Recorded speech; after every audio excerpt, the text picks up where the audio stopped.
A little girl with one leg watches other children play with their fathers, dreaming of something she believes she'll never have.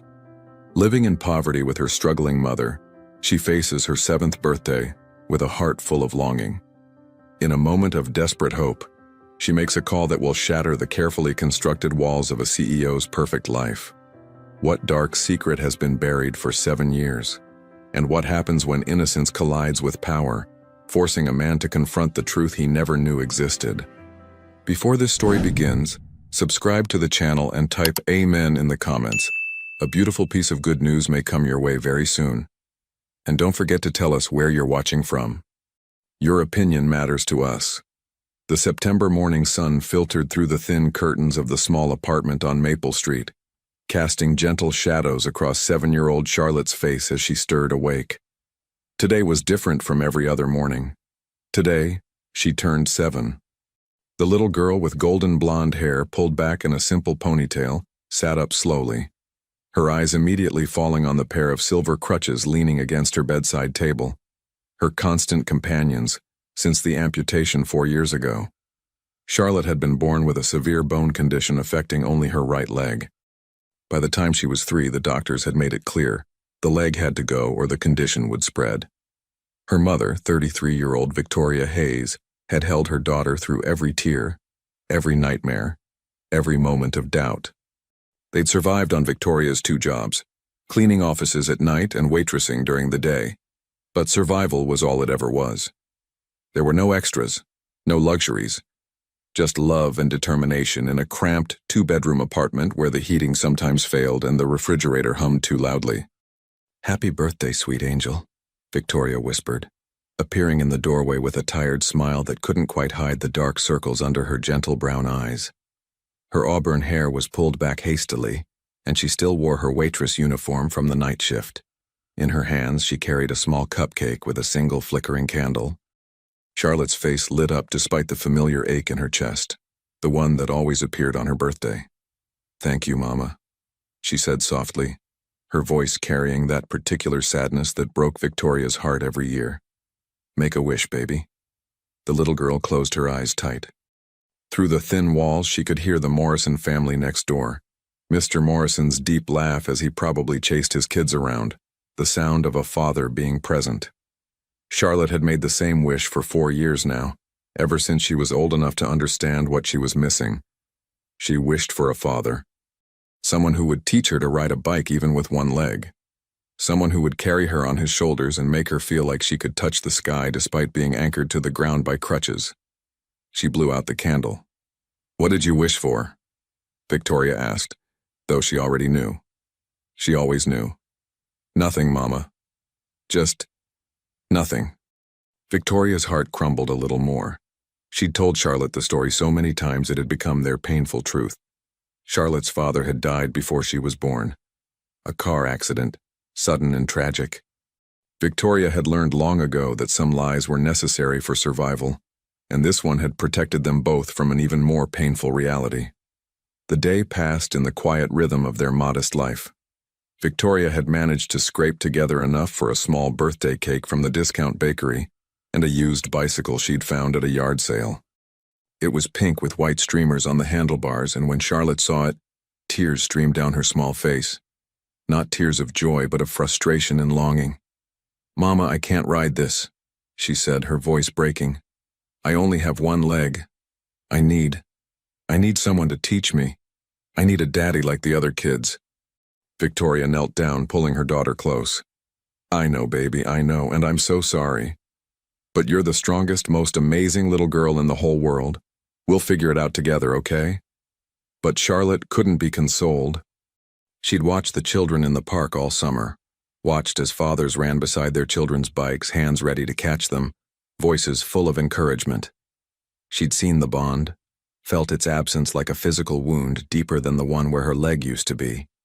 That evening, while Victoria was in the shower washing away the exhaustion of another double shift, Charlotte sat on the worn couch, staring at her mother's phone on the coffee table. She'd seen her mother check it 1,000 times, had watched her thumb through contacts during the rare quiet moments. Charlotte knew she shouldn't, but the desperation in her 7-year-old heart was overwhelming. With trembling hands, she picked up the phone. The password was her birthday. Victoria had told her that once, in case of emergencies.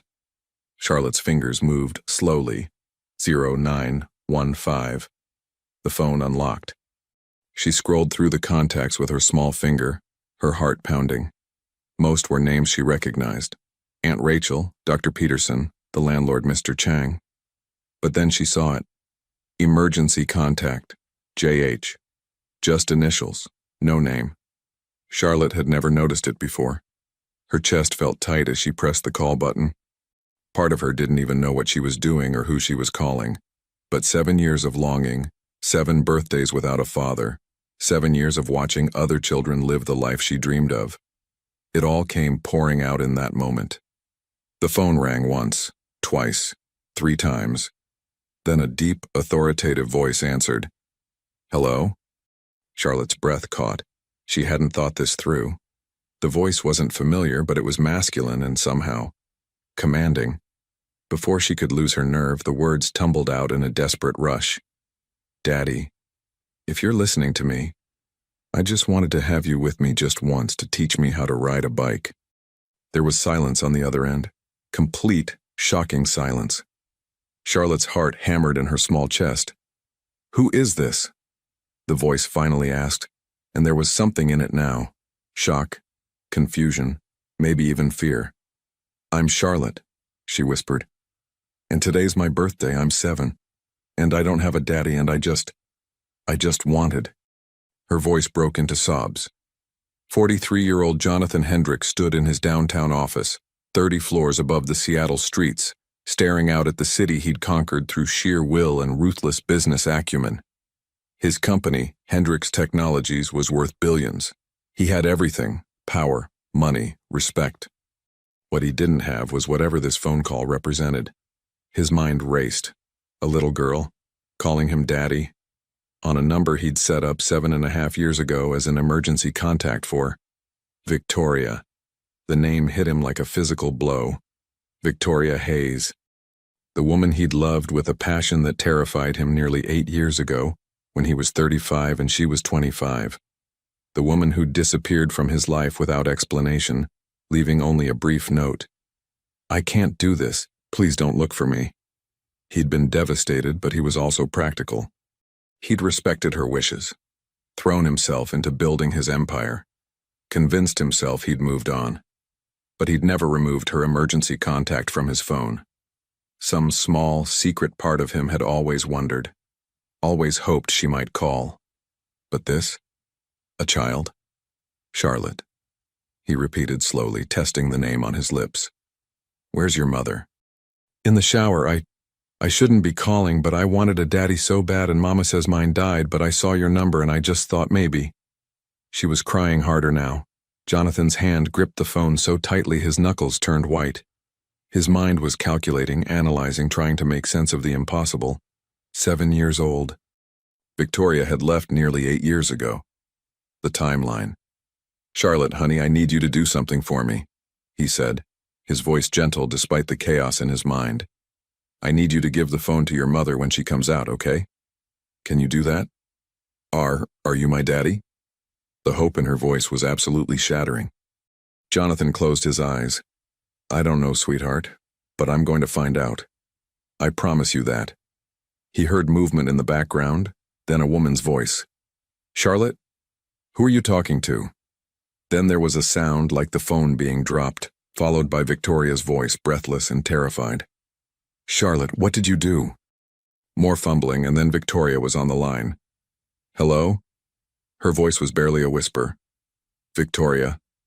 Jonathan's voice was ice and fire combined. We need to talk. Now. There was a long pause, and he could hear her breathing, could almost feel her panic through the phone. Finally, she spoke, her voice shaking. Jonathan, I can explain. You have a daughter. Yes. How old is she? 7. She just turned 7 today. The calculation was automatic, instant. I left town nearly 8 years ago for that conference in Tokyo. You came to the airport. We'd only been dating 3 months, but we spent the night together in that hotel. And then I flew out for 3 weeks, and when I came back, you were gone. Silence. Victoria. His voice dropped to something dangerous. Is she mine? The pause that followed felt eternal. When Victoria finally spoke, her voice was broken. Yes, Charlotte is yours. And Jonathan, there's something else you need to know. Something about why I left, about why I never told you. It's complicated. Then uncomplicated, I'm coming to you. Where are you? Jonathan, please, you don't understand. Address, now. She gave it to him, her voice resigned, defeated. As Jonathan grabbed his coat and headed for the elevator, his mind was already working through scenarios, possibilities, implications. He'd built an empire by seeing 3 steps ahead of everyone else. But this was something he'd never seen coming. A daughter. His daughter. 7 years old, missing a leg, living in poverty while he sat in a penthouse unaware. As his private car pulled away from the building, Jonathan stared out at the passing city and felt something he hadn't felt in years. Fear. Not of business rivals or market crashes, but of what he was about to discover. Because Victoria's words echoed in his mind, there's something else you need to know. Whatever awaited him in that small apartment on Maple Street, Jonathan Hendricks knew his perfectly ordered life was about to shatter completely. The drive to Maple Street took only 25 minutes, but to Jonathan it felt like hours. His driver, Marcus, had learned long ago not to ask questions when his employer's jaw was set in that particular way. The expression that meant someone's world was about to change, usually not for the better. But Marcus had never seen quite this look on Jonathan's face. A mixture of fury, confusion, and something that almost looked like terror. The neighborhood that emerged through the car windows was worlds away from Jonathan's life. Cracked sidewalks, buildings that needed paint, windows with cardboard patches, chain-link fences, and the kind of tired atmosphere that came from people working 3 jobs and still falling behind. Jonathan felt something twist in his chest. His daughter, if she was truly his, had been living here while he'd been closing deals in boardrooms and dining in 5-star restaurants. "Sir, this is the address," Marcus said quietly, pulling up in front of a worn apartment building. Jonathan stepped out, and immediately several heads turned. His $1,000 suit, his polished shoes, the luxury car, they all screamed outsider. He moved toward the building entrance, finding apartment 3B on the buzzer panel. His finger hovered over the button for a moment, before he pressed it firmly. "Hello?" Victoria's voice crackled through the ancient intercom, shaking with anxiety. "It's me." The buzzer sounded, and Jonathan entered a dim hallway that smelled of old cooking and cleaning products. He climbed the stairs, each step heavy with anticipation and dread. When he reached the 3rd floor, Victoria was already standing in the doorway of apartment 3B. 8 years had passed, but she was still beautiful, perhaps even more so with a depth in her eyes that hadn't been there before. Her auburn hair was longer, pulled back in a messy bun, and she wore simple jeans and a faded t-shirt. The exhaustion was evident in every line of her face, but there was also a fierce protectiveness in her stance. "Jonathan," she whispered, her eyes filling with tears. He didn't respond, just looked past her into the small apartment. And there, sitting on a worn couch, was a little girl with golden blonde hair and his own gray-blue eyes. She was holding crutches, and the resemblance was so striking it stole his breath. She had his nose, his chin, even the way she held her head when she was uncertain. Charlotte stared at him with wide eyes, taking in his expensive suit, his commanding presence, the way he seemed to fill the entire doorway. "Are you the man I called?" she asked in a small voice. Jonathan nodded slowly, unable to speak for a moment. Then he found his voice. "Yes, Charlotte, I'm the man you called. Are you my daddy?" The hope in her voice was almost unbearable. Victoria made a small sound of distress, but Jonathan's eyes never left Charlotte's face.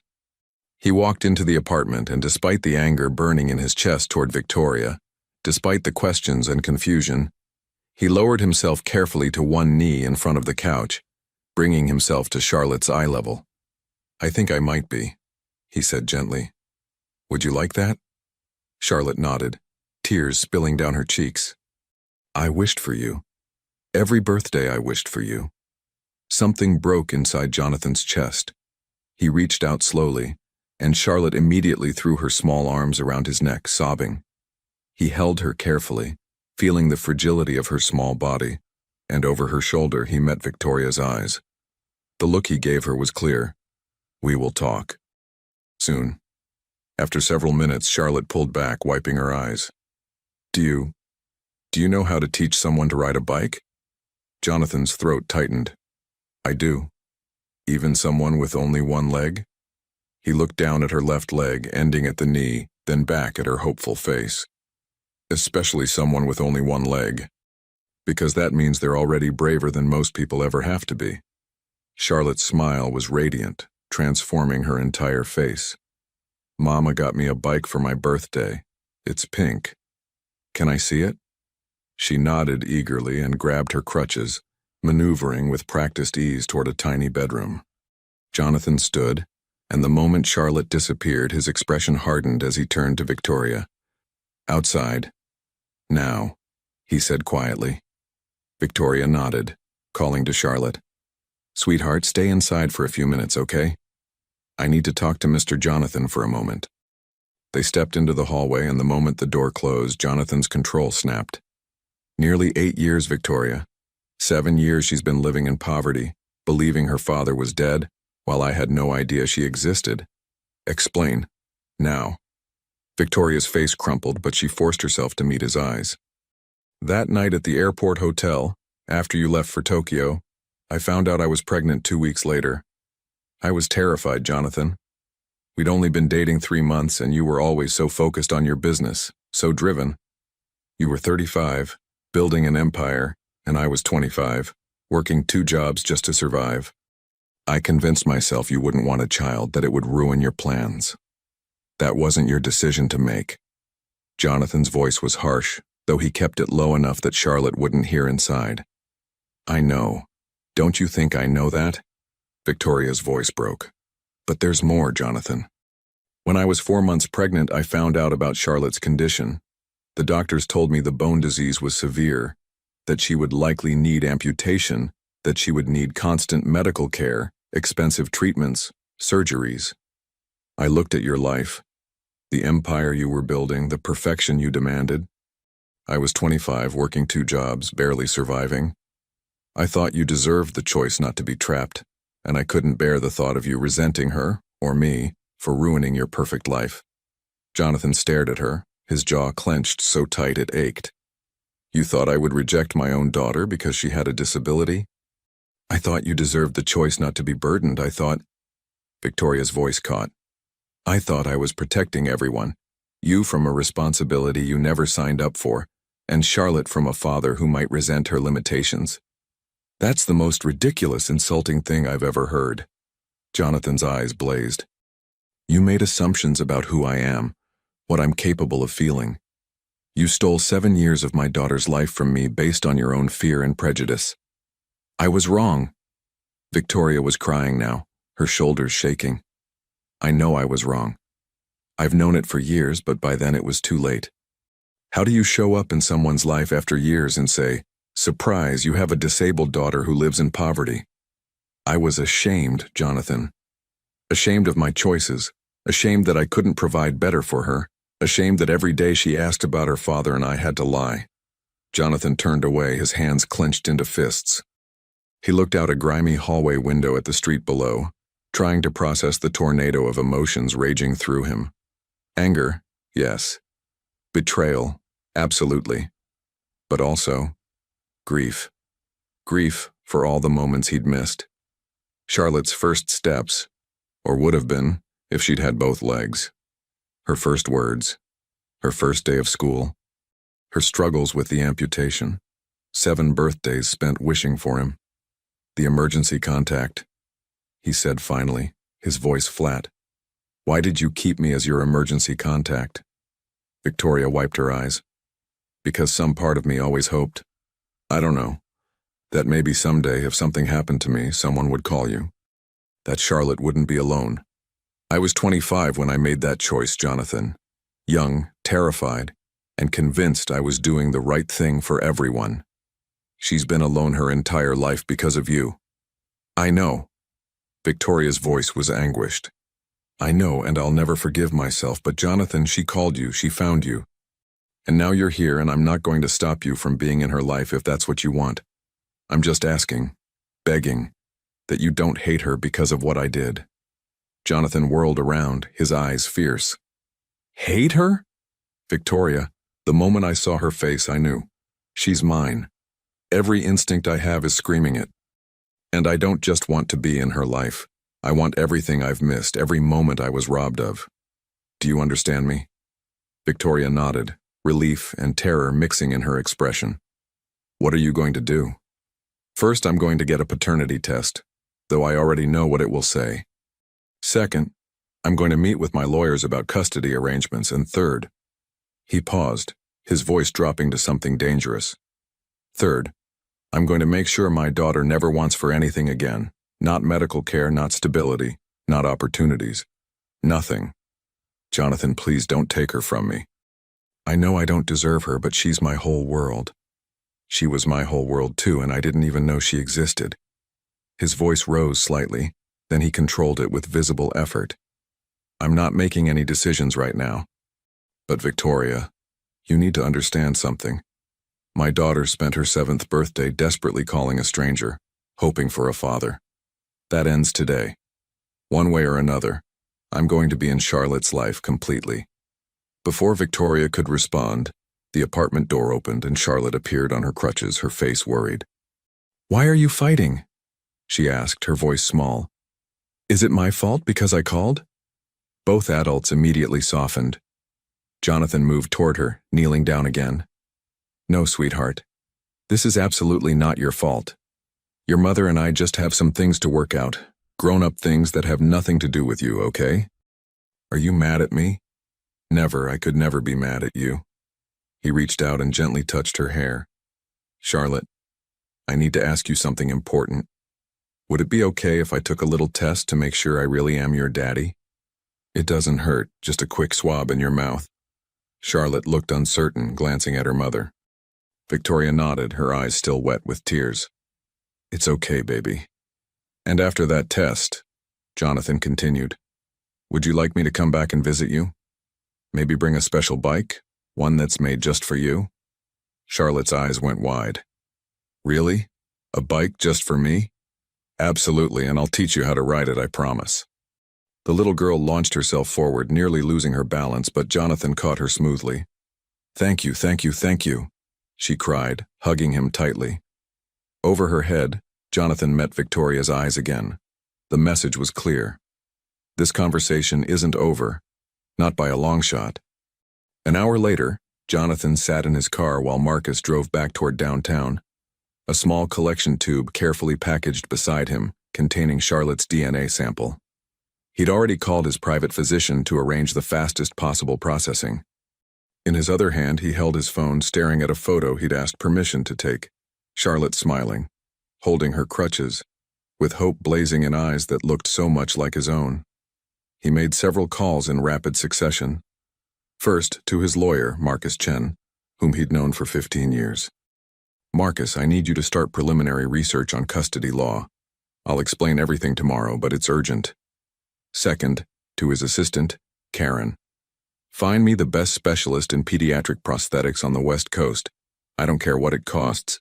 And research adaptive sports equipment for children, specifically bicycles. I want a full report by morning. Third, and most painful, to his mother, Margaret Hendricks, who'd been asking him for grandchildren for a decade. Mom, I need you to sit down. I have something to tell you, and you're not going to believe it. By the time he reached his downtown penthouse, Jonathan had set in motion a series of events that would reshape multiple lives.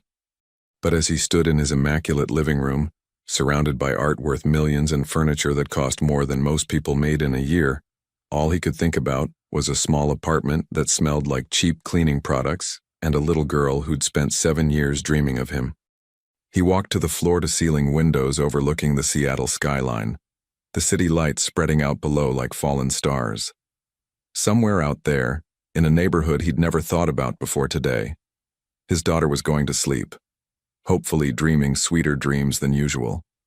And somewhere in that same apartment, Victoria was probably crying, terrified of what came next. Good, a dark part of Jonathan thought. She should be terrified. She'd stolen 7 years from him, 7 years he could never get back. But another part of him, the part that had felt Charlotte's small arms around his neck, heard her desperate hope, seen the way she moved so bravely on those crutches. That part knew the anger, while justified, couldn't be what drove him forward. Charlotte deserved better than parents fighting over her. She deserved the childhood she'd been denied. His phone buzzed, a text from his mother. "Jonathan, you can't just drop that bomb and hang up. Call me back immediately." He smiled slightly. Margaret Hendricks was going to be an absolute force once she met Charlotte. She'd been asking for grandchildren since Jonathan turned 35, and he'd always put her off, married to his business. Now suddenly, she had a 7-year-old granddaughter she'd never known existed. Another text came through, this one from Karen.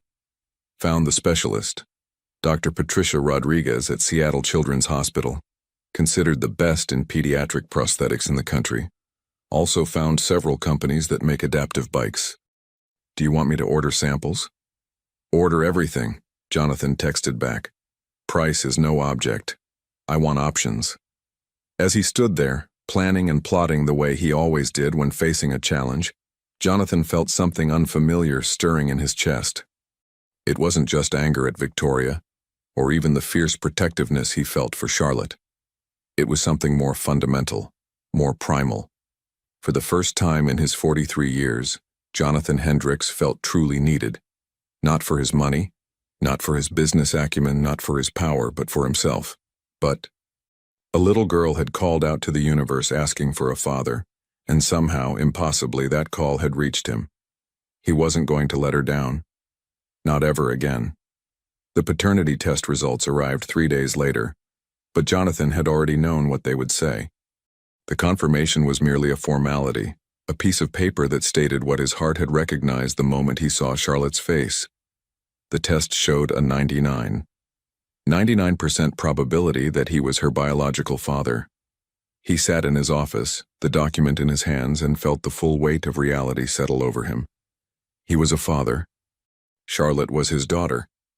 And the little girl who'd been living 7 years without him had every legal and moral right to his protection, his support, his presence. "Marcus," he said into the phone to his lawyer, "set up a meeting with Victoria. Not at her apartment, neutral ground. And I want it soon." They met 2 days later at a quiet cafe in Capitol Hill, a neighborhood that split the difference between Jonathan's world and Victoria's. He arrived first, deliberately choosing a corner table where their conversation would have some privacy. When Victoria walked in, she looked exhausted, her eyes red-rimmed as though she hadn't slept in days. "Thank you for meeting me," Jonathan said as she sat down, his tone carefully neutral. "Did you think I wouldn't come?" Victoria's voice was strained. "You have every right to hate me, Jonathan. I've spent the last week expecting you to show up with lawyers and take Charlotte away. Is that what you think I want? To traumatize her more by ripping her away from the only parent she's ever known?" Victoria's eyes filled with tears. "I don't know what you want. I don't know who you are anymore. I'm not sure I ever really knew." Jonathan leaned back, studying her. "You knew me well enough to make assumptions about how I'd react to a disabled child. You knew me well enough to decide I wasn't worthy of the truth. That's not fair. None of this is fair, Victoria." His voice remained low, but the intensity was scorching. "It's not fair that Charlotte spent 7 years wondering why her father didn't love her. It's not fair that I missed every moment of her life up until now. And it's definitely not fair that you played God with all of our lives based on your assumptions and fears." Victoria wrapped her arms around herself as if physically holding herself together. "You're right. You're absolutely right. So what happens now? Do you take me to court? Fight for full custody? I'll understand if you do. I'll even step aside if that's what you think is best for Charlotte." Jonathan was quiet for a long moment, watching emotions flicker across her face. Fear, resignation, grief. Finally, he spoke. "Tell me about her. Tell me everything I've missed." Victoria blinked, clearly not expecting this. "What? 7 years of her life? I want to know all of it. Start from the beginning." So Victoria told him. She told him about the pregnancy, about the morning sickness that lasted months, about the first ultrasound where they detected the bone abnormality. She described the consultations with specialists, the devastating diagnosis, the decision to continue the pregnancy despite the challenges ahead. She was born on September 15th at 6:47 in the morning, Victoria said, her voice softening with the memory. 7 pounds, 3 ounces. And Jonathan, when they first put her in my arms, I thought my heart would burst. She had your eyes even then. This wise, serious look, like she was already figuring out the world. Jonathan's throat tightened, imagining that moment he'd never witnessed. Victoria continued, telling him about Charlotte's first year, the constant doctor visits, the way she'd been such a happy baby despite the pain she must have felt. She started trying to walk at 11 months, just like other babies, but her right leg couldn't support her weight. We tried braces, special shoes, everything. But by the time she was 3, the doctors were clear. The bone disease was progressing. If we didn't amputate, she risked it spreading further, potentially becoming life-threatening. How was she after the surgery? Jonathan asked quietly. Brave. Victoria smiled through her tears. Impossibly, heartbreakingly brave. She cried, of course. She was confused and scared, but within a month she was demanding to learn how to use crutches. By 6 months post-surgery, she was racing around the apartment, climbing things she shouldn't, refusing to let anything stop her. She gets that determination from you, Jonathan observed. No. Victoria shook her head. She gets it from you. I've seen that same stubbornness in your eyes when you set your mind to something.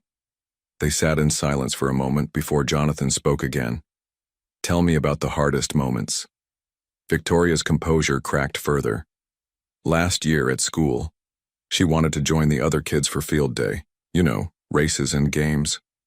The teacher said she could participate in some events but not others. And Charlotte. She came home and cried for hours. She asked me why God made her different, why she couldn't be like other kids. I didn't have an answer that made it better. Jonathan's hands clenched on the table. I should have been there. Yes, Victoria agreed simply. You should have. I robbed both of you of that, and I'll carry that guilt forever. The bike, Jonathan said after a moment. Why did you get her a regular bike for her birthday? You knew she couldn't ride it. Victoria's face crumpled. Because she asked for it. She's been asking for 3 years, ever since she saw other kids riding in the park. I kept putting it off, trying to save money for an adaptive bike, but they're so expensive and I couldn't. She took a shaky breath. I thought if I got her a regular bike, maybe we could figure something out. Maybe I could modify it somehow. I know it was stupid, but I couldn't bear to tell her no again. Jonathan felt his anger at her soften slightly, replaced by a different emotion. Pity for the impossible situation she'd put herself in through her own choices. Victoria, why didn't you at least reach out for financial help? You didn't have to tell me about Charlotte, but you could have asked for money for medical expenses and explain why I needed it? Jonathan, every dollar you gave me would have been a reminder of my lie. I couldn't do it. I made my choice, and I was determined to live with the consequences even if it meant Charlotte and I struggled. Noble, Jonathan said dryly, but incredibly short-sighted. Charlotte is the one who paid the price for your pride. I know. Victoria's voice broke. Don't you think I know that? Every time I couldn't afford the good prosthetic, every time I had to choose between physical therapy and keeping the heat on, every time she asked about her father and I had to lie, I knew. I've been drowning in that knowledge for 7 years. Jonathan pulled an envelope from his jacket pocket and slid it across the table.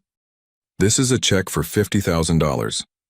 Consider it back payment for 7 years of medical expenses, living costs, and everything else you've shouldered alone. Victoria stared at the envelope as if it might bite her. Jonathan, I can't. You can, and you will. This isn't charity, Victoria. This is me taking responsibility for my daughter's care, which I should have been doing all along. His voice hardened. And there will be more. I've set up a trust fund for Charlotte. She'll never want for anything again.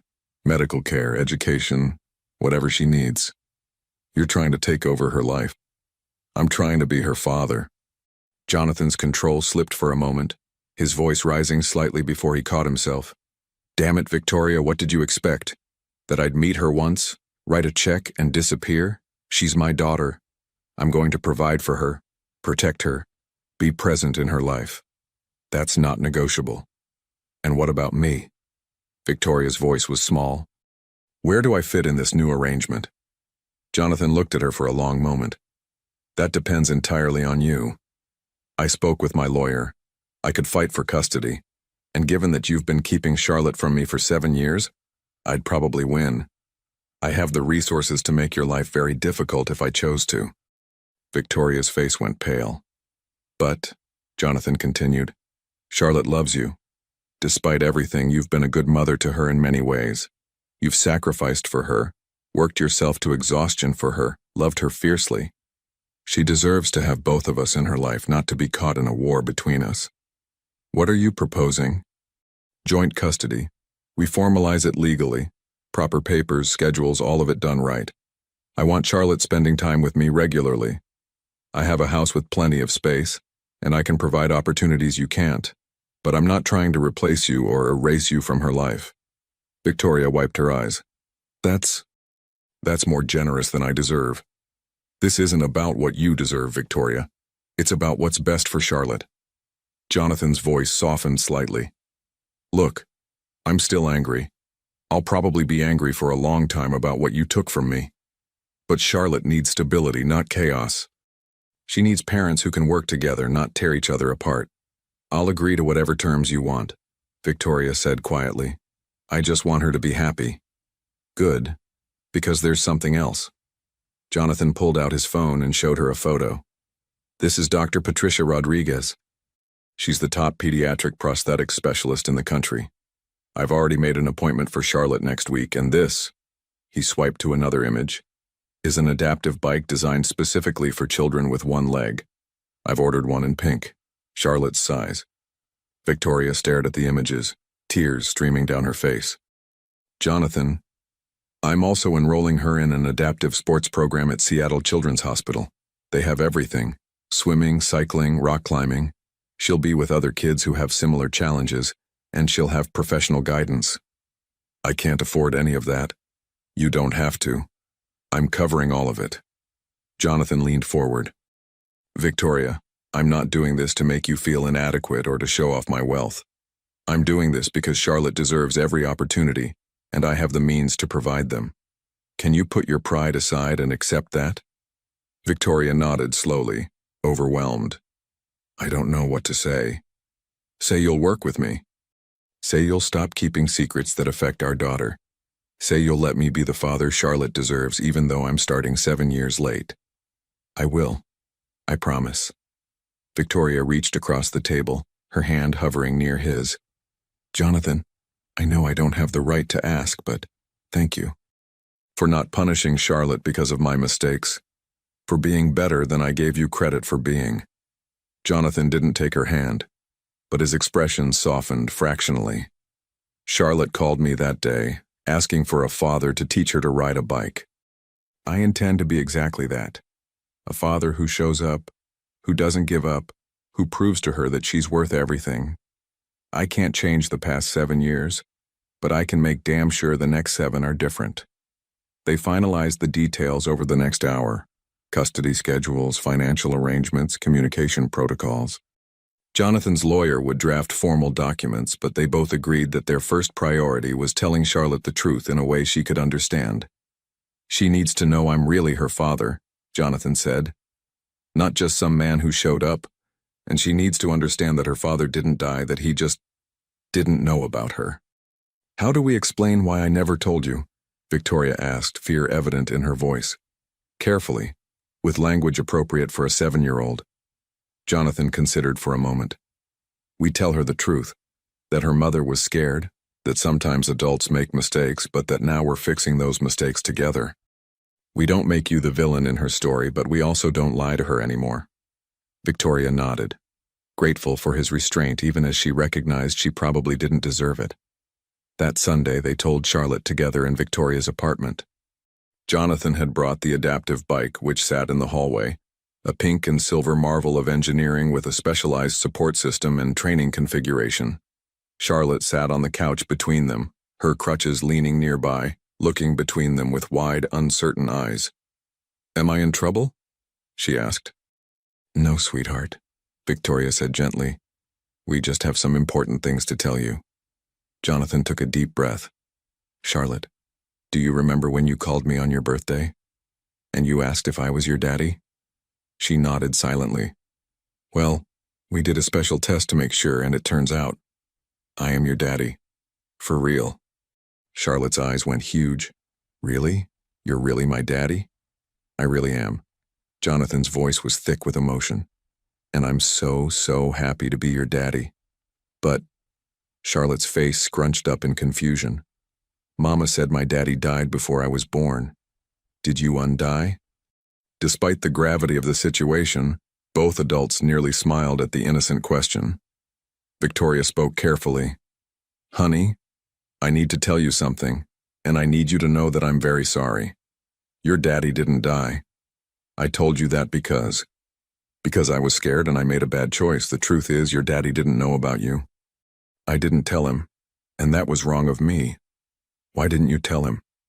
Charlotte's voice was small, trying to understand. "Because I was afraid," Victoria admitted, tears in her eyes. "I was afraid of a lot of things, and I thought I was protecting everyone. But all I did was keep you and your daddy apart when you should have been together. And I'm so sorry." Charlotte looked at Jonathan. "Did you want to be my daddy?" "More than anything," Jonathan said fiercely. "Charlotte, if I had known about you, I would have been there from the very beginning. I would have been at the hospital when you were born. I would have been there for every birthday, every doctor visit, every moment. And I'm so sad that I missed all of that." "It's okay," Charlotte said with the quick forgiveness of childhood. "You're here now." Jonathan felt his heart crack open. "Yes, I am. And I'm never leaving. Charlotte, I want to be part of your life every single day. Would that be okay with you? Every day?" Her face lit up. "Does that mean you can teach me to ride a bike?" "Absolutely, in fact." Jonathan stood and walked to the hallway, returning with the adaptive bike. "I brought you something." Charlotte's gasp was audible. She struggled to her feet, grabbing her crutches, and moved toward the bike with wondering eyes. Is this for me?" "It's specially made just for you," Jonathan explained, kneeling beside her. "See this support here? It helps keep you balanced while you learn, and these pedals are positioned perfectly for someone with one leg. You can ride this, Charlotte, I promise." She touched the bike reverently, then looked up at him with tears streaming down her small face. "Can we try it now, please?" Jonathan looked at Victoria, who nodded through her own tears. "Let's go to the park," he said. 20 minutes later, they stood in a quiet park near the apartment. Jonathan held the bike steady as Charlotte climbed on, her left leg finding the pedal, her right stump resting in the specially designed support. Victoria stood nearby, her hands clasped together, watching. "Okay, sweetheart," Jonathan said, one hand on the bike's seat, the other on the handlebars. "I'm going to hold on while you practice pedaling. Just push down with your left leg and the bike will move forward.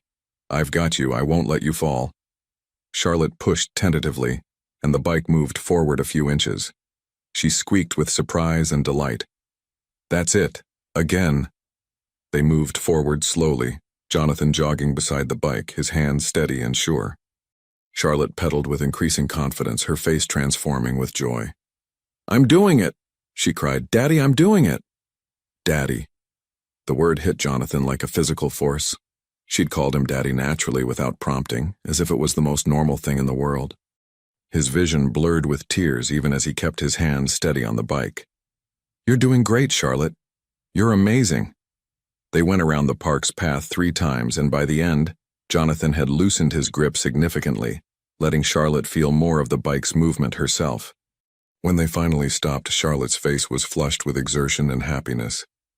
"Did you see, Mama? I rode a bike."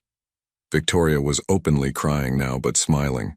"I saw, baby. You were wonderful." Charlotte looked up at Jonathan, her small face serious suddenly. "Daddy, will you come back tomorrow, and the day after that? And the day after that?" Jonathan crouched down to her level, taking both her hands in his. Charlotte, I will be here every single day that I possibly can, and on days when I have to work, I'll call you. You'll never have to wonder where I am, or if I'm thinking about you, because I will be thinking about you every moment. I promise. Do you promise, like with your whole heart? I promise with my whole heart, my whole soul, and everything I am. Charlotte launched herself at him, nearly knocking him over, her crutches clattering to the ground as she wrapped her arms around his neck. I'm so glad you're my daddy. I'm so glad I called you. Jonathan held her tightly, this little girl who'd somehow found him against all odds, and felt something fundamental shift in his chest. All his life he'd been driven by ambition, by the need to build and conquer and succeed. But this? Holding his daughter, feeling her trust, knowing she needed him, this was the most important thing he'd ever do. Over Charlotte's head, he met Victoria's eyes. There was still pain there, still guilt and regret. They had a long road ahead. Conversations about the past, negotiations about the future, the complicated dance of co-parenting. But for now, in this moment, watching Charlotte's joy as she pointed at the bike and chattered excitedly about riding it again, they were united in one simple truth. This little girl was everything. And together, whether Victoria deserved it or not, they were going to give Charlotte the life she should have had from the beginning.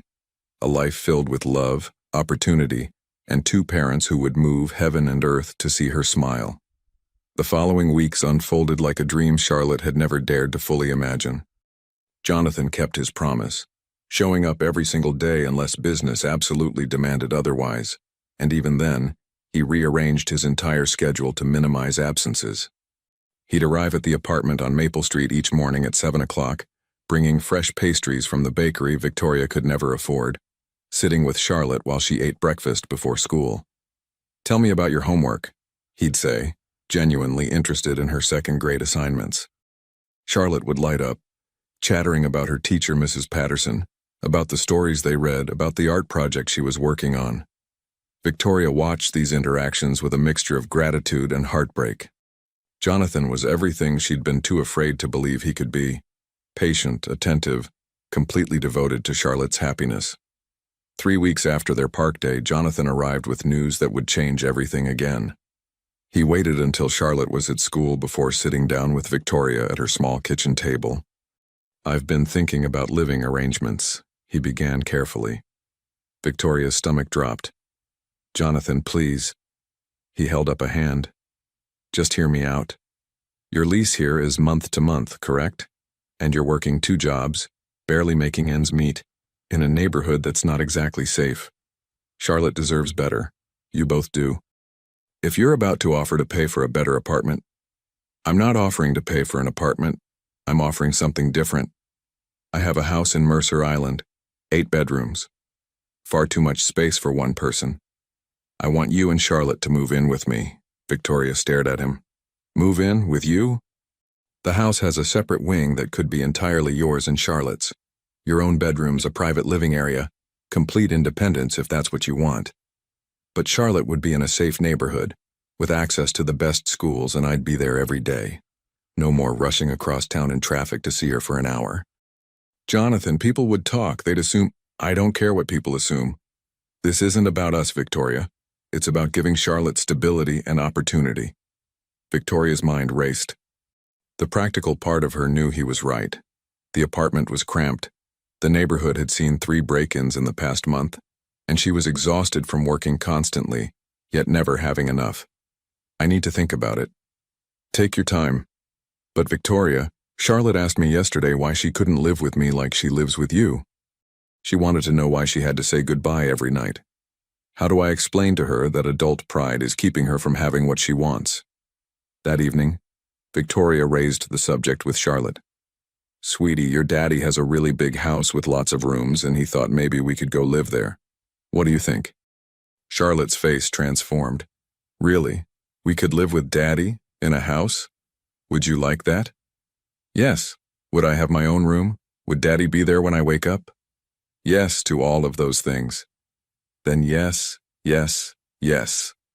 2 weeks later, they moved into Jonathan's house on Mercer Island. Charlotte pressed her face against the car window, her eyes huge as she took in the sprawling modern home with its manicured lawn and lake view.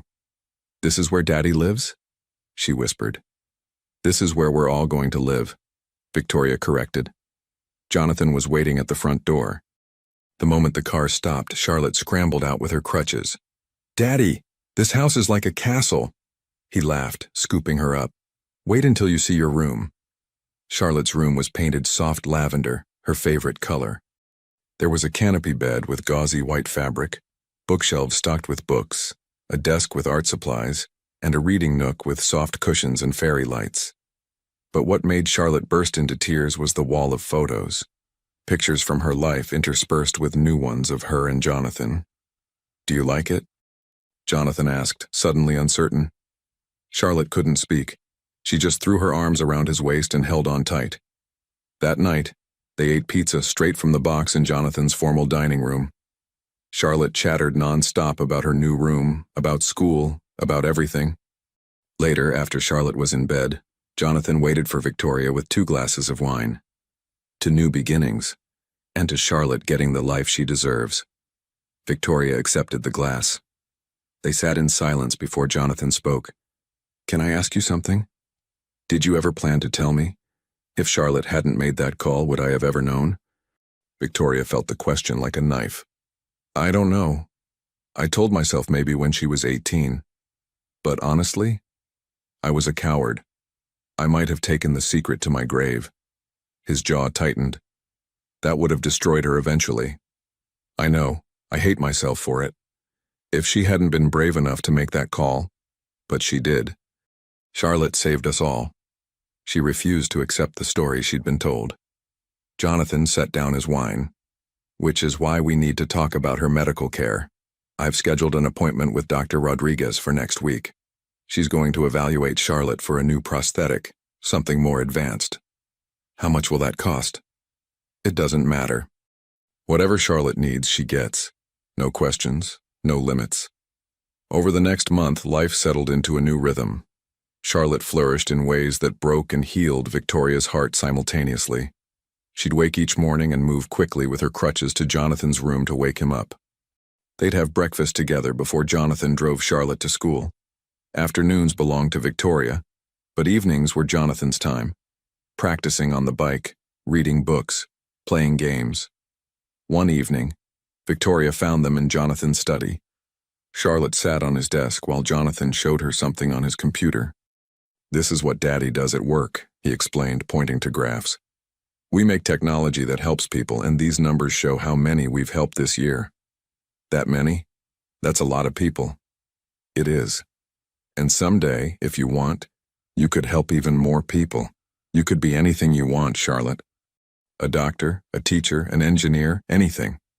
Even with one leg. Especially with one leg. Because you've already learned something most people never learn. That challenges don't define you. How you face them does." Victoria watched from the doorway, her heart full of complex emotions. This was what Charlotte had needed. Someone who saw not her limitations but her potential. The appointment with Dr. Rodriguez arrived. The doctor, a warm woman with kind eyes, examined Charlotte thoroughly before sitting with both parents. "Charlotte is an excellent candidate for a more advanced prosthetic. I'd recommend a sports prosthetic with a microprocessor knee. It will give her much more natural movement." "How soon can we start?" Jonathan asked immediately. "We'll do a casting today. The prosthetic will take about 6 weeks to manufacture, then fitting and physical therapy. The whole process takes 3 to 4 months. And the cost?" Victoria asked quietly. Dr. Rodriguez glanced at Jonathan. "This particular prosthetic runs about $45,000. "I'll cover all of it," Jonathan said firmly. "Whatever she needs." Dr. Rodriguez smiled. "Charlotte is very lucky to have you." "I'm the lucky one," Jonathan said, squeezing Charlotte's hand. "She's my daughter, and I'd give her the world." Charlotte beamed. "I don't need the world, Daddy. Just you."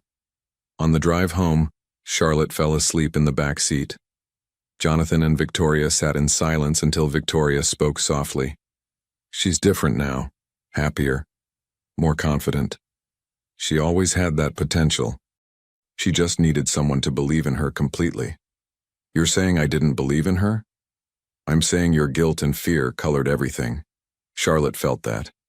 She knew you saw her as someone who needed protection, rather than someone who could conquer the world. Victoria flinched. And you see her differently? I see her as full of infinite potential, with challenges that make her stronger rather than limitations that hold her back. You were so busy trying to shelter her from pain that you forgot to show her how to embrace joy. That's not fair. Maybe not entirely fair. You did the best you could. But she's thriving now because she has two parents with different strengths. You give her emotional security and unconditional love. I give her encouragement to push boundaries. Together, we're what she needs.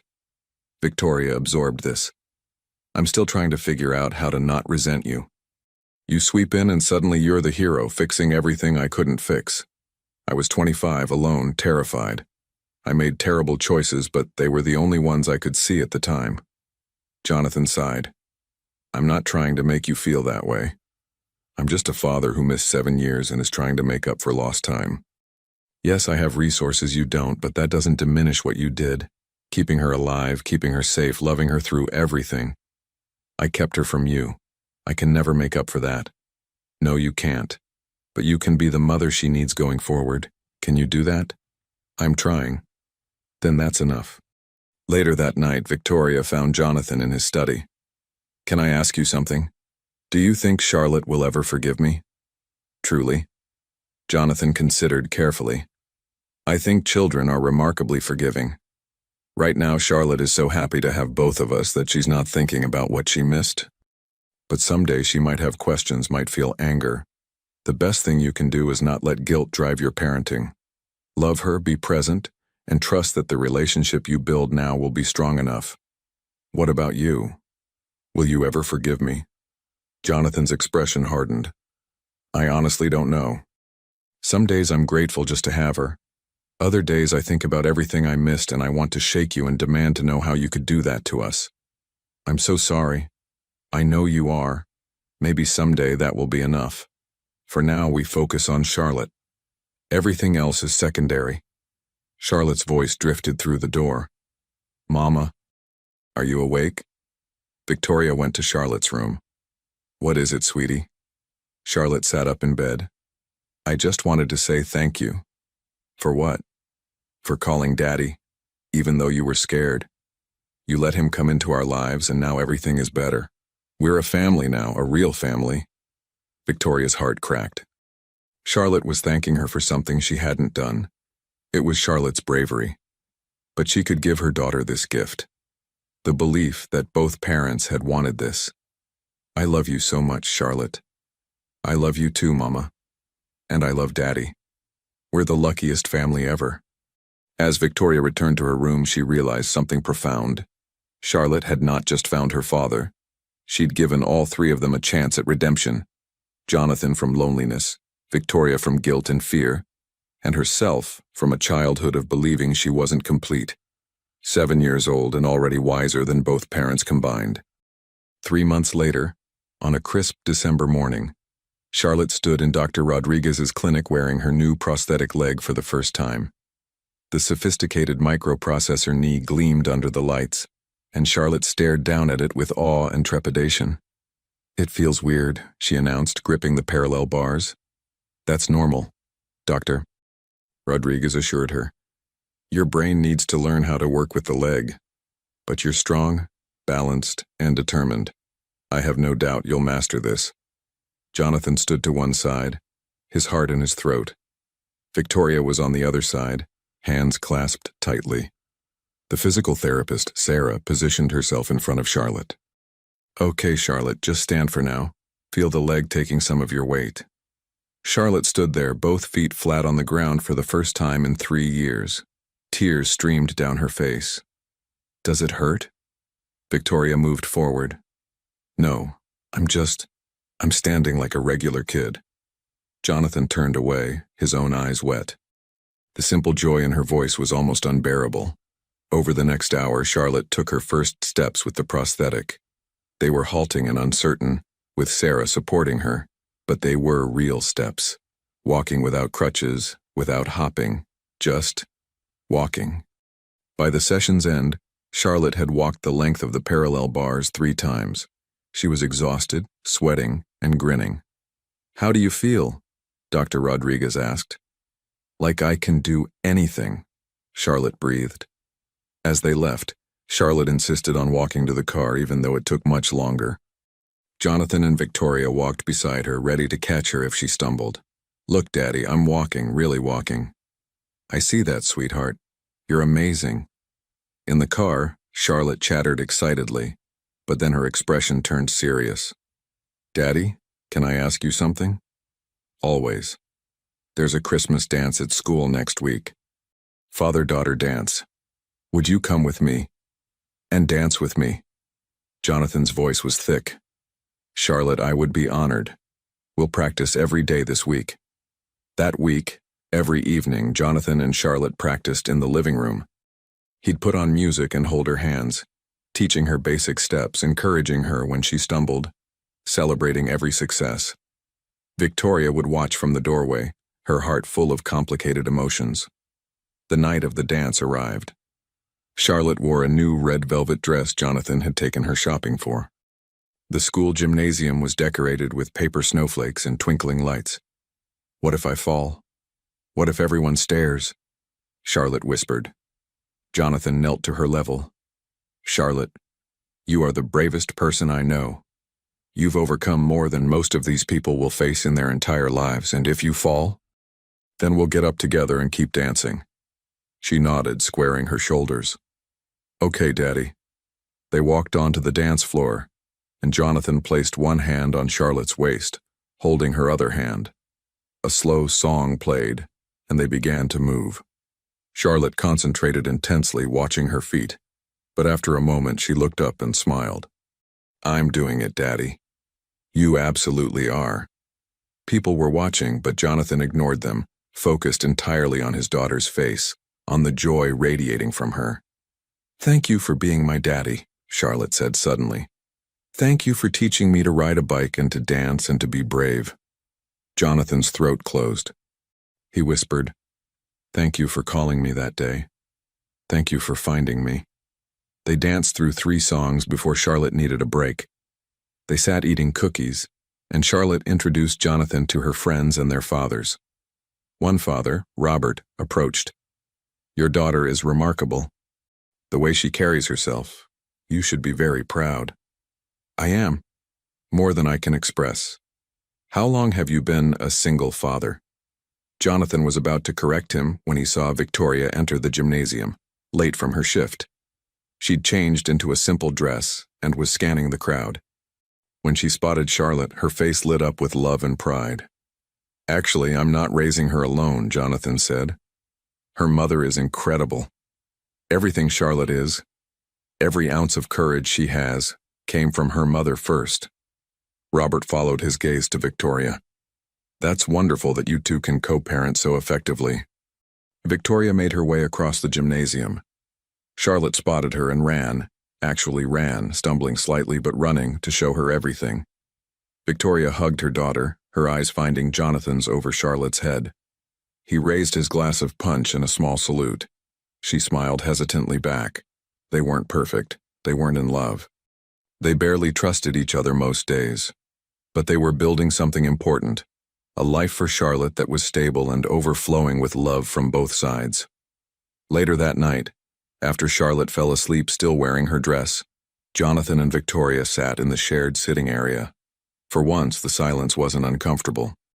"She had a wonderful time," Victoria said. "Thank you for making it special. You don't have to thank me for being her father." "I'm not. I'm thanking you for being a good father. There's a difference." Victoria paused.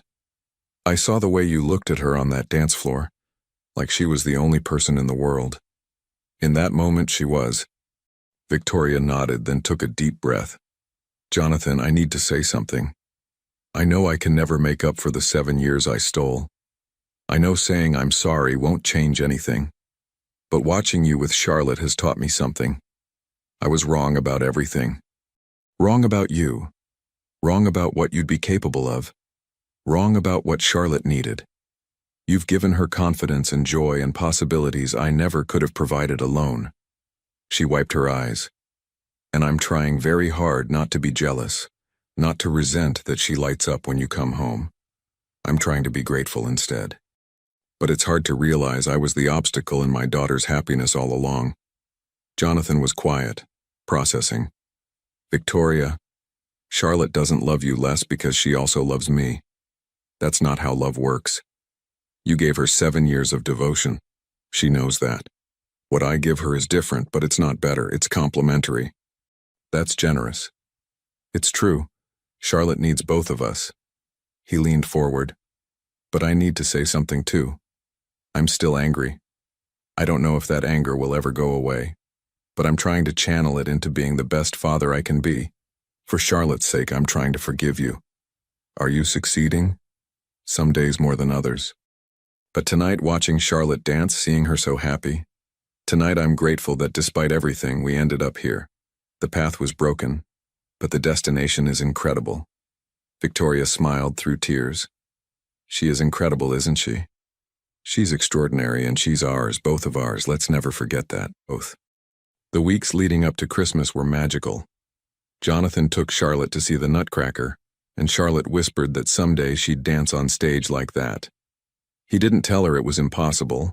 Instead, he made a mental note to research adaptive dance programs.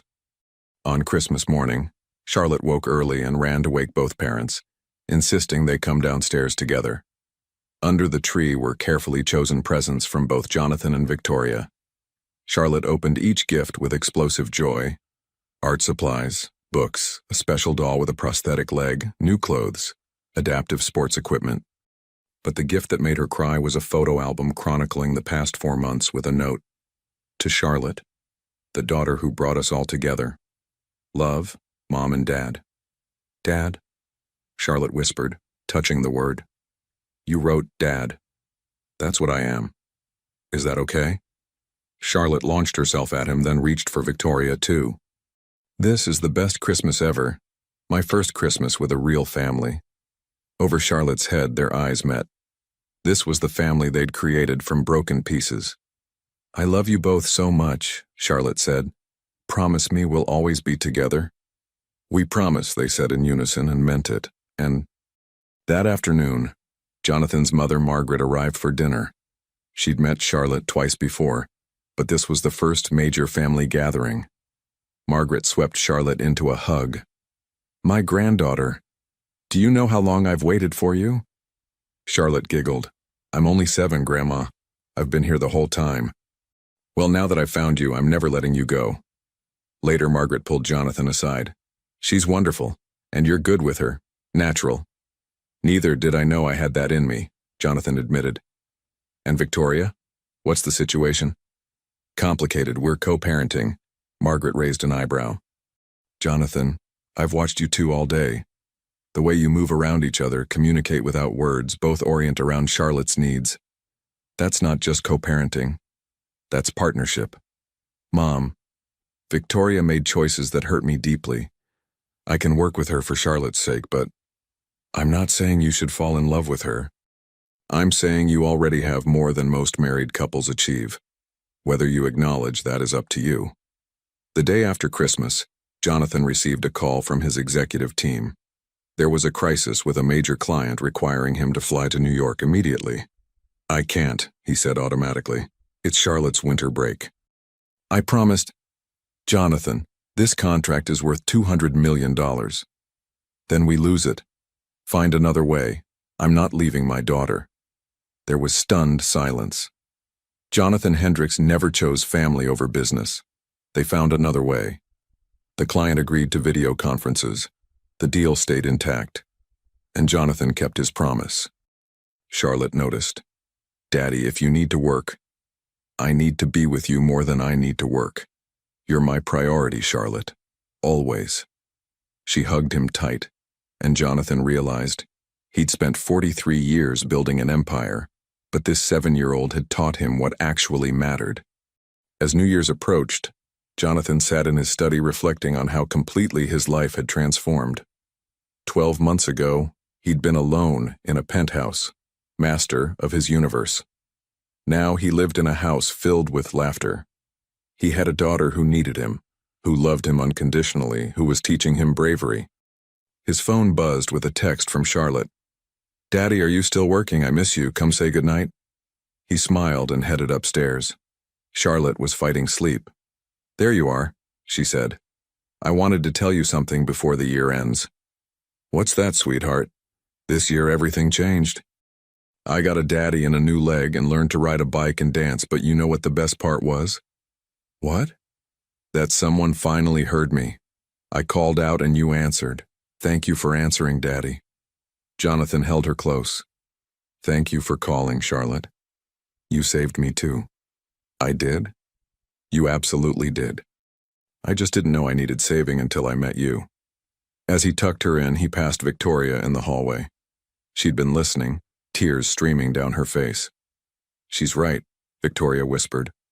Someone finally heard her. "I lived with her for 7 years and loved her with everything, but I never really heard what she was saying. I was so focused on protecting her that I didn't hear her asking to be liberated." Jonathan nodded. "We both hear her now. That's what matters." As midnight approached, all three stood on the balcony watching fireworks over the lake. Charlotte was between them, holding both their hands. "What are you wishing for?" Victoria asked. Charlotte smiled mysteriously. "I can't tell you or it won't come true." But Jonathan thought he knew, because he was wishing for the same thing, that this fragile, complicated, beautiful family they were building would last forever. 6 months later, on a warm June afternoon, Charlotte stood at the starting line of her first adaptive sports competition. She wore her running prosthetic in race number 7. Lucky number, Jonathan had said that morning. Now he stood in the stands with Victoria, both tense with anticipation. Charlotte had trained for months with her adaptive sports team, growing confident with her prosthetics. "Is she nervous?" Victoria asked. "She's ready," Jonathan said. "Look at her face." Charlotte was focused, determined, fierce. When the starting gun fired, she launched forward. Her gait was different from other runners, but powerful and effective. She didn't win, came in 4th. But the smile on her face as she crossed the finish line was pure triumph. Jonathan and Victoria rushed down. "Did you see? Did you see me run?" Charlotte was breathless, glowing. "You were amazing." Victoria hugged her. "Absolutely incredible," Jonathan added, lifting her up. "I'm so proud." "I didn't win, though." "Charlotte, 6 months ago you were learning to walk with a prosthetic. Today you ran a race. That's a massive victory." Later, driving home with Charlotte's 4th place ribbon displayed proudly, Charlotte asked, "Daddy, do you think you'll ever get married? To Mama, maybe?"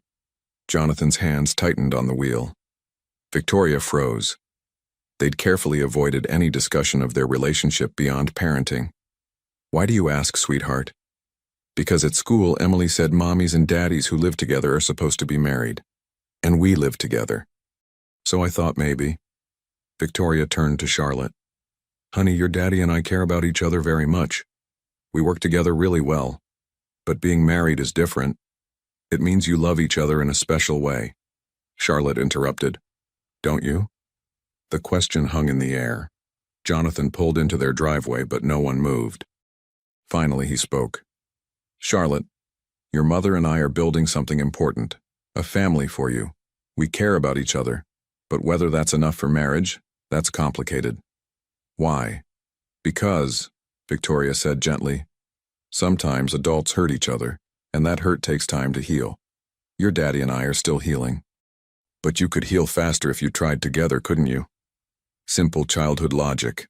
Their eyes met over the console, both seeing uncertainty reflected back. "Let's go inside," Jonathan said. "We'll talk more later." Charlotte nodded, clearly dissatisfied. As she headed inside, Victoria lingered. "Jonathan." "Not now. I can't process that conversation right now." But the question had been asked, and it echoed through the house for days. Jonathan found himself watching Victoria in new ways, seeing not just Charlotte's mother but the woman herself. The way she laughed at Charlotte's jokes, the gentleness when she brushed Charlotte's hair, the quiet strength she showed daily. And Victoria noticed Jonathan's small kindnesses, bringing her coffee in the morning, repairing her favorite chair without being asked, the respect he showed her opinions. They'd become partners, whether they'd meant to or not. 2 weeks later, Jonathan's company faced a major decision. An opportunity had arisen for international expansion, opening offices in London. It would require Jonathan overseas for potentially months. His board was unanimous this expansion was crucial. Jonathan should personally oversee it. "It's an incredible opportunity," his CFO said. "You've worked toward this for years." Jonathan sat in the boardroom looking at presentations, projections, undeniable logic, and all he could think about was Charlotte's face when he told her he'd be leaving. "No," he said simply. The room fell silent. "Sir?" "I said no. I'm not taking the London position. Send Martinez. I'm staying here. Jonathan, you've spent 20 years building this, and I have a 7-year-old daughter who needs her father present, not on another continent. My decision is final. I promised my daughter I'd be home for dinner." He walked out, leaving stunned silence. That evening, Jonathan found Charlotte in the backyard practicing bike tricks. "Daddy, watch this." She demonstrated a turn, wobbly but successful. He applauded. "That was great. Hey, can we talk?" Charlotte immediately looked worried. "Am I in trouble?" "No.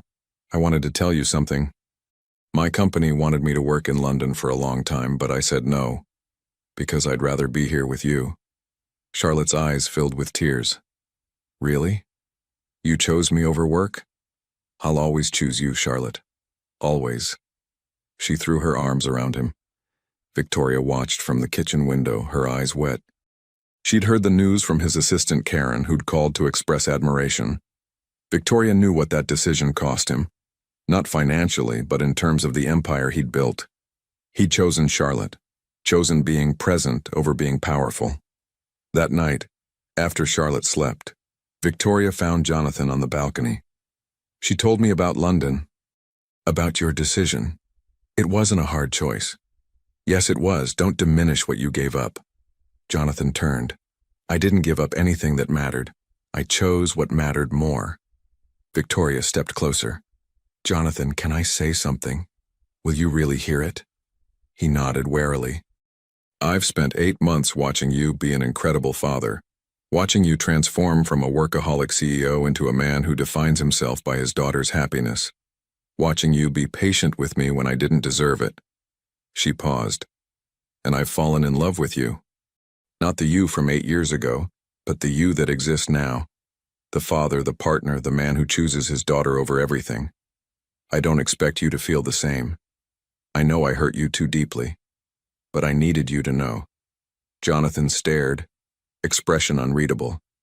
When he spoke, his voice was rough. "Victoria, you made choices that stole years from me. Years I can never get back. How am I supposed to just forgive that? I'm not asking you to fall in love with me. I'm telling you the truth of how I feel." Victoria's voice shook. "You asked once if I would ever have told you about Charlotte. I said I didn't know. But I know now. If Charlotte hadn't called, I would have kept that secret forever. Because I was a coward." Tears streamed down her face. "So no, I don't expect forgiveness or love. But I wanted you to know that watching you be Charlotte's father has been the greatest privilege of my life. You've taught me what real love looks like. You've liberated Charlotte from the limitations I put on her life." Victoria turned to leave, but Jonathan caught her wrist. "Wait." She stopped, not daring to hope. "I've been angry at you for 8 months, furious. Every time I looked at Charlotte, I thought about everything I missed because of your choices. I told myself I could never forgive you, never trust you, never see you as anything but the woman who robbed me." He pulled her around to face him. "But Victoria, these months, I've also watched you. I've seen how you've put Charlotte's needs above your pride, how you've supported my relationship with her even when it was hard, how you've transformed from a scared woman into a mother who encourages her daughter to be brave. I've seen your strength, your sacrifice, your love." His hand cupped her cheek. And I've realized something. Holding on to anger was making me no better than you were 8 years ago, letting fear dictate my choices. Fear that if I forgave you, I'd be condoning what you did. Fear that if I let myself care, you'd hurt me again. Jonathan, let me finish. Charlotte asked if we'd ever get married. And I realized our 7-year-old daughter is braver than both of us. She reached out for what she needed despite not knowing how it would be received. Maybe it's time we learned from her. Victoria held her breath as Jonathan continued. I'm not saying I'm completely over the hurt. I don't know if I ever will be. But I can't deny that somewhere in these months co-parenting turned into partnership, and partnership turned into something more, something I'm terrified to name. What if we name it anyway? Victoria whispered. What if we fail? What if Charlotte gets caught in the crossfire? Or what if we don't fail? What if we build something beautiful? What if we show Charlotte that even adults can be brave enough to risk their hearts? Jonathan was quiet, searching her face. Then, slowly, he leaned down and kissed her, soft, tentative, full of possibility and fear and hope. When they pulled apart, Victoria was crying. I don't deserve you. Probably not, but maybe that's not the point. Maybe the point is that Charlotte deserves parents who love each other, who work together, who show her what it means to build something lasting. Are you saying? I'm saying I'm willing to try. Slowly, carefully, with Charlotte's well-being as our priority. Can you work with that? Victoria nodded, unable to speak. The next morning, Charlotte found them having coffee together on the balcony, sitting close, Jonathan's arm around Victoria's shoulders. Are you guys together? Charlotte's eyes were wide. Would that be okay? Victoria asked nervously. Charlotte's face split into the biggest smile. Are you kidding? That's what I wished for. Every birthday, every shooting star, I wished for a real family. And now we are one. She launched herself at both of them, and they caught her in a three-way hug, laughing and crying. We're taking things slow, Jonathan cautioned. But yes, sweetheart, we're going to try to be a real family. That's all I wanted, Charlotte said. Just for everyone I love to love each other too. Over the next months, Jonathan and Victoria dated carefully. Dinner after Charlotte slept, movies in the home theater, stolen conversations. They learned each other slowly, building trust brick by careful brick. They argued sometimes about parenting, about the past, about fears. But they learned to argue productively, to hear each other, to compromise. Charlotte watched them navigate disagreements with healthy communication. On Charlotte's 8th birthday, exactly 1 year after the phone call, they threw a party in the backyard. Charlotte's adaptive sports team came, school friends, Jonathan's mother, even Dr. Rodriguez. Charlotte wore her everyday prosthetic with pride, decorated with stickers. She played games, ran races, climbed on the playset. She was confident, joyful, completely herself. As the party wound down, Charlotte gathered everyone. I want to make a speech. She stood on a chair so everyone could see. Last year on my birthday, I was really sad. I thought I'd never have a daddy and I couldn't do things other kids could do. But then I did something brave. I called for help, and my daddy answered. She smiled at Jonathan, who was already tearing up. This year, I have a daddy who teaches me I can do anything. I have a mama who loves me no matter what. I have a new leg that lets me run. I have friends who think my leg is cool. And best of all, I have a family that chose each other. Charlotte paused. We didn't start out together. We had to find each other. But that makes us even more special, because we chose this. Thank you, everyone, for being part of my story. Thank you for helping me believe I could be brave.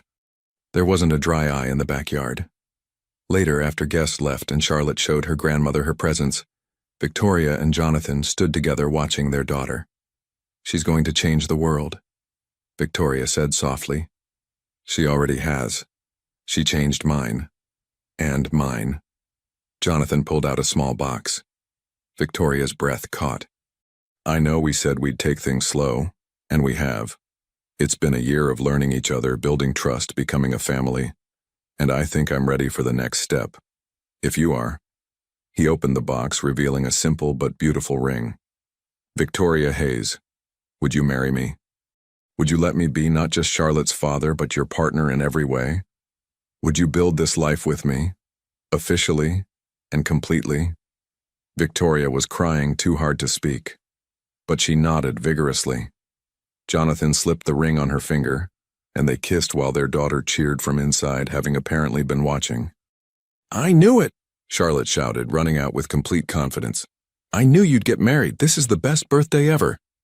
She crashed into them, and they held her tight, this remarkable little girl who'd refused to accept limitations. She'd reached out in hope and faith, and in doing so had healed not just her own broken heart, but theirs as well. 6 months later, they married in a small ceremony in their backyard, with Charlotte as flower girl, walking confidently down the aisle, her prosthetic decorated with white ribbons. As Jonathan and Victoria exchanged vows, Charlotte stood between them, holding both their hands, beaming with pride. They were a family, not perfect, not without scars, but real and loving and brave. That night, after the celebration, Charlotte asked Jonathan to tuck her in. "Daddy, do you remember the first thing I said on the phone?" "How could I forget? You asked me to teach you to ride a bike. Did I do good? Did I learn?" Jonathan smiled. "Charlotte, you learned to ride a bike. But more than that, you taught me something even more important." "What's that?" "You taught me that the bravest thing we can do is ask for what we need even when we're scared. You taught me that love is worth risking everything for. And you taught me that sometimes the most important call we'll ever answer is from someone who needs us." Charlotte smiled sleepily. "So I did good?" "You did extraordinary. You changed 3 lives with one phone call. You brought us all together. You're my hero." "You're my hero too, Daddy. Thank you for answering when I called. Thank you for calling. Thank you for being brave enough to reach out. Thank you for being you." As Charlotte drifted off, Jonathan stood watching her. Behind him, Victoria appeared, slipping her hand into his. "Happy?" she asked. "More than I knew was possible." They stood watching their daughter sleep. Jonathan thought about the journey that brought them here, a desperate phone call, a CEO who'd learned success meant nothing without love, a mother who'd learned protecting sometimes meant letting go, and a little girl who'd refused to accept she was broken, reaching out instead for wholeness. Charlotte had spent 7 birthdays wishing for a father. In finding him, she'd given him everything he'd been missing: purpose, love, a reason to be more than successful, a reason to be good. The next morning, Charlotte burst into their room with her usual energy. "Mama, Daddy, can we have pancakes, and after can we go to the park?" And then, "Slow down," Jonathan laughed, pulling her onto the bed between them. "We have all day. We have all the time in the world."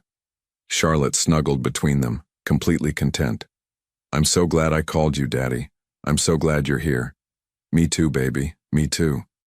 As they lay there together, this family that had been broken and scattered, now whole and unified, Charlotte whispered, "This is what I always wished for. This exactly." Victoria kissed her head. "Dreams do come true, baby. Sometimes they just take a little courage and a lot of love." "And a phone call," Charlotte added with a giggle. "And a phone call," Jonathan agreed, pulling them both close. Outside, the sun rose over the lake, painting the sky brilliant colors. Inside, a little girl who'd spent 7 years believing she was incomplete had discovered the truth. She'd always been whole. She just needed to be brave enough to reach out and claim the love that was waiting for her all along. And somewhere in heaven the universe smiled, satisfied with the story it had written, a story of redemption, second chances, and the extraordinary courage of an ordinary little girl who refused to accept that broken things couldn't be made beautiful again.